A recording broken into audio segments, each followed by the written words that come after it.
Chapter 36. Beth's Secret. When Jo came home that spring, she had been struck with the change in Beth.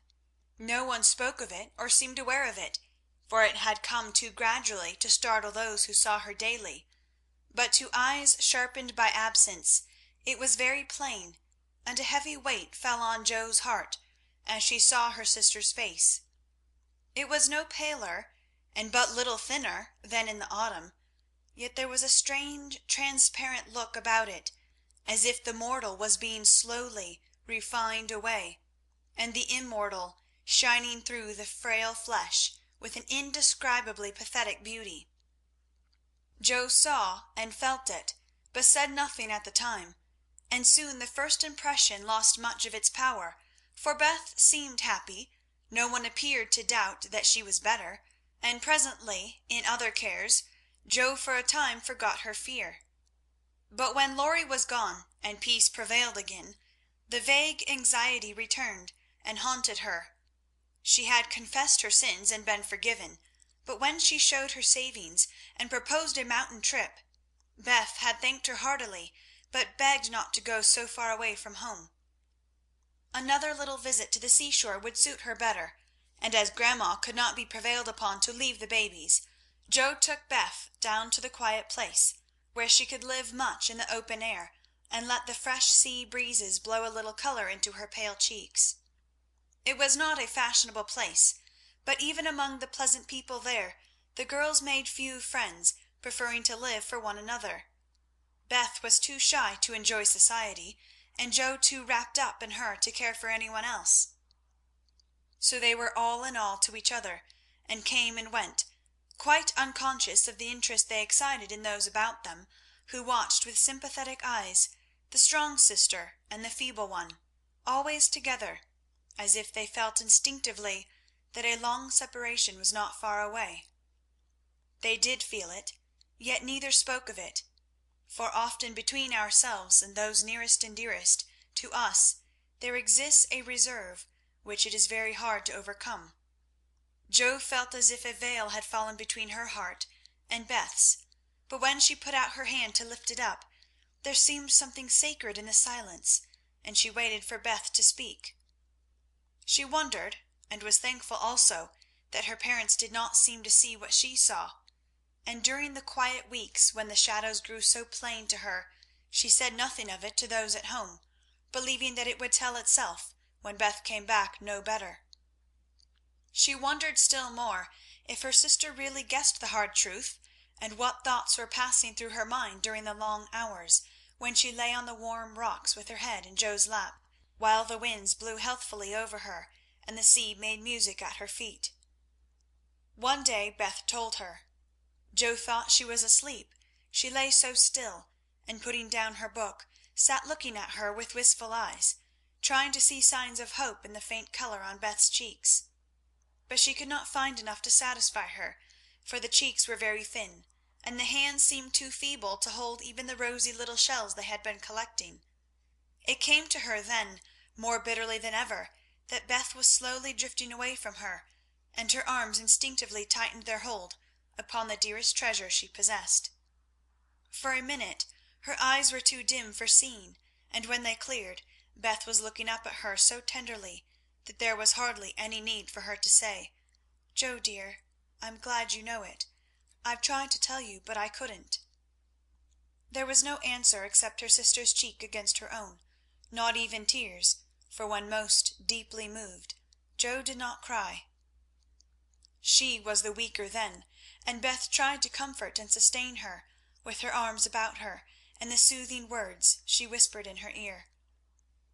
"I've known it for a good while, dear, and now I'm used to it. It isn't hard to think of or to bear. Try to see it so, and don't be troubled about me, because it's best, indeed it is." "Is this what made you so unhappy in the autumn, Beth? You did not feel it then, and keep it to yourself so long, did you?" asked Jo, refusing to see or say that it was best, but glad to know that Lorry had no part in Beth's trouble. "Yes, I gave up hoping then, but I didn't like to own it. I tried to think it was a sick fancy, and would not let it trouble anyone. But when I saw you all so well and strong and full of happy plans, it was hard to feel that I could never be like you, and then I was miserable, Joe. Oh, Beth, and you didn't tell me, didn't let me comfort and help you? How could you shut me out and bear it all alone?" Joe's voice was full of tender reproach, and her heart ached to think of the solitary struggle that must have gone on while Beth learned to say good-bye to health, love, and life, and take up her cross so cheerfully. "Perhaps it was wrong, but I tried to do right. I wasn't sure, no one said anything, and I hoped I was mistaken. It would have been selfish to frighten you all when Marmee was so anxious about Meg, and Amy away, and you so happy with Laurie. At least I thought so then." "And I thought you loved him, Beth, and I went away because I couldn't," cried Joe, glad to see all the truth. Beth looked so amazed at the idea that Joe smiled in spite of her pain, and added softly, "Then you didn't, dearie? I was so afraid it was so, and imagined your poor little heart full of lovelornity all that while." "Why, Joe, how could I, when he was so fond of you?" asked Beth, as innocently as a child. "I do love him dearly. He is so good to me. How can I help it?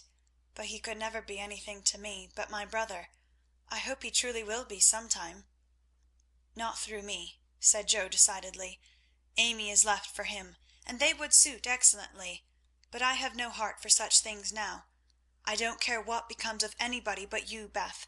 You must get well." "Oh, I want to, oh, so much. I try, but every day I lose a little, and feel more sure that I shall never gain it back. It's like the tide, Joe. When it turns, it goes slowly, but it can't be stopped." "It shall be stopped. Your tide must not turn so soon. 19 is too young, Beth. I can't let you go. I'll work and pray and fight against it. I'll keep you in spite of everything. There must be ways. It can't be too late. God won't be so cruel as to take you from me," cried poor Joe rebelliously, for her spirit was far less piously submissive than Beth's. Simple, sincere people seldom speak much of their piety. It shows itself in acts rather than in words, and has more influence than homilies or protestations. Beth could not reason upon or explain the faith that gave her courage and patience to give up life and cheerfully wait for death. Like a confiding child, she asked no questions, but left everything to God and nature, Father and Mother of us all, feeling sure that they, and they only, could teach and strengthen heart and spirit for this life and the life to come. She did not rebuke Joe with saintly speeches, only loved her better for her passionate affection, and clung more closely to the dear human love, from which our Father never means us to be weaned, but through which he draws us closer to himself. She could not say, "I'm glad to go," for life was very sweet for her. She could only sob out, "I tried to be willing," while she held fast to Joe, as the first bitter wave of this great sorrow broke over them together. By and by Beth said, with recovered serenity, "You'll tell them this when we go home?" "I think they will see it without words," sighed Joe, for now it seemed to her that Beth changed every day. "Perhaps not. I've heard that the people who love best are often blindest to such things. If they don't see it, you will tell them for me. I don't want any secrets, and it's kinder to prepare them. Meg has John and the babies to comfort her, but you must stand by Father and Mother. Won't you, Joe?" "If I can. But, Beth, I don't give up yet. I'm going to believe that it is a sick fancy, and not let you think it's true," said Joe, trying to speak cheerfully. Beth lay a minute thinking, and then said in her quiet way, "I don't know how to express myself, and shouldn't try to anyone but you, because I can't speak out except to my Joe. I only mean to say that I have a feeling that it never was intended I should live long. I'm not like the rest of you. I never made any plans about what I'd do when I grew up. I never thought of being married, as you all did. I couldn't seem to imagine myself anything but stupid little Beth, trotting about at home of no use anywhere but there. I never wanted to go away, and the hard part now is the leaving you all. I'm not afraid, but it seems as if I should be homesick for you, even in heaven." Joe could not speak, and for several minutes there was no sound but the sigh of the wind and the lapping of the tide. A white-winged gull flew by, with the flash of sunshine on its silvery breast. Beth watched it till it vanished, and her eyes were full of sadness. A little grey-coated sand-bird came tripping over the beach, peeping softly to itself, as it enjoyed the sun and sea. It came quite close to Beth, and looked at her with a friendly eye, and sat upon a warm stone, dressing its wet feathers, quite at home. Beth smiled and felt comforted, for the tiny thing seemed to offer its small friendship and remind her that a pleasant world was still to be enjoyed. Dear little bird, see, Joe, how tame it is. I like peeps better than gulls. They are not so wild and handsome, but they seem happy, confiding little things. I used to call them my birds last summer, and mother said they reminded her of me, busy, Quaker-coloured creatures, always near the shore, and always chirping that contented little song of theirs. You are the gull, Joe, strong and wild, fond of the storm and the wind, flying far out to sea and happy all alone. Meg is the turtle-dove, and Amy is the lark she writes about, trying to get up among the clouds, but always dropping down into its nest again. Dear little girl, she's so ambitious, but her heart is good and tender, and no matter how high she flies, she never will forget home. I hope I shall see her again, but she seems so far away. She is coming in the spring, and I mean that you shall be all ready to see and enjoy her.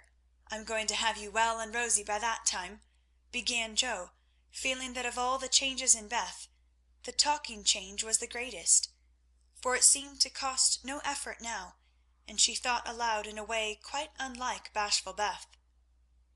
"Joe, dear, don't hope any more. It won't do any good. I'm sure of that. We won't be miserable, but enjoy being together while we wait. We'll have happy times, for I don't suffer much, and I think the tide will go out easily if you help me." Joe leaned down to kiss the tranquil face, and with that silent kiss she dedicated herself, soul and body, to Beth. She was right. There was no need of any words when they got home, for father and mother saw plainly now what they had prayed to be saved from seeing. Tired with her short journey, Beth went at once to bed, saying how glad she was to be home, and when Joe went down, she found that she would be spared the hard task of telling Beth's secret. Her father stood leaning his head on the mantelpiece, and did not turn as she came in, but her mother stretched out her arms as if for help, and Joe went to comfort her without a word. End of chapter 36.